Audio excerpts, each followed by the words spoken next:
കഴിഞ്ഞ 18 വർഷമായി 2008 മുതൽ IPL നിരവധി ടീമുകളുടെ ഉയർച്ചയും വീഴ്ചയും കണ്ടിട്ടുണ്ട്.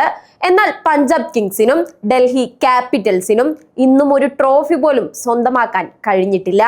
ഓരോ സീസണും പുതിയ പ്രതീക്ഷകളോടെയും പുതിയ താരങ്ങളോടെയും തുടങ്ങുമ്പോഴും വിജയത്തിന്റെ അവസാന പടിയിലേക്ക് എത്തുമ്പോൾ അവർ വീഴുകയാണ് പതിവ്.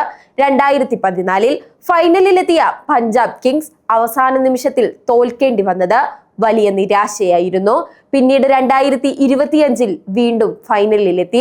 പോയിന്റുകളുടെ വ്യത്യാസത്തിൽ നഷ്ടപ്പെട്ട ആ കിരീടം അവരുടെ വേദനയെ വീണ്ടും ഉയർത്തി. ഡൽഹി ക്യാപിറ്റൽസിന്റെ ഏറ്റവും മികച്ച അവസരം 2020 പക്ഷെ ഫൈനലിൽ അവർക്ക് വിജയിക്കാനായില്ല. ഇപ്പോൾ 2026 IPL ആരംഭിക്കുമ്പോൾ ഇരു ടീമുകളും പുതിയൊരു ഘട്ടത്തിലേക്ക് കടക്കുകയാണ്. ശ്രേയസ് അയ്യരുടെ നേതൃത്വത്തിലും റിക്കി പോണ്ടിങ്ങിന്റെ പരിശീലനത്തിലും പഞ്ചാബ് കിങ്സ് ഒരു ശക്തമായ ടീമായി മാറിയിട്ടുണ്ട്.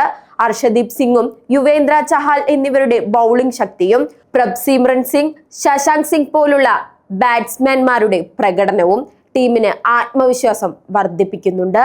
മറുവശത്ത് ഡൽഹി ക്യാപിറ്റൽസ് അക്സർ പട്ടേലിന്റെ നേതൃത്വത്തിൽ വിജയമുറപ്പിക്കാനാണ് കച്ചകെട്ടുന്നത്. KL രാഹുൽ ഓപ്പണറായി എത്തുന്നത് ടീമിന് ആശ്വാസം നൽകും.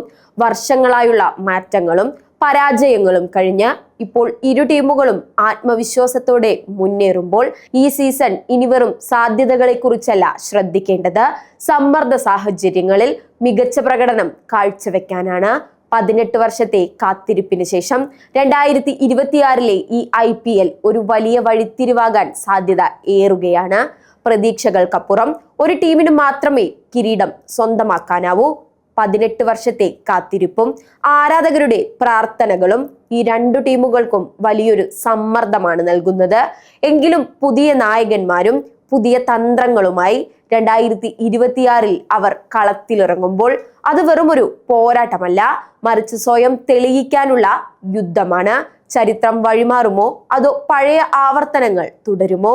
കാത്തിരിക്കാം IPLന്റെ ഈ പുതിയ അധ്യായത്തിനായി. ജയം ആർക്കൊപ്പമായാലും ക്രിക്കറ്റ് പ്രേമികളെ സംബന്ധിച്ചിടത്തോളം ആവേശം അതിന്റെ കൊടുമുടിയിലായിരിക്കുമെന്നതിൽ തർക്കവുമില്ല. ഇനി ചോദ്യം ഒന്ന് മാത്രമാണ്, ആരാണ് ഉയരുക, ആരാണ് വീണ്ടും വീഴുക?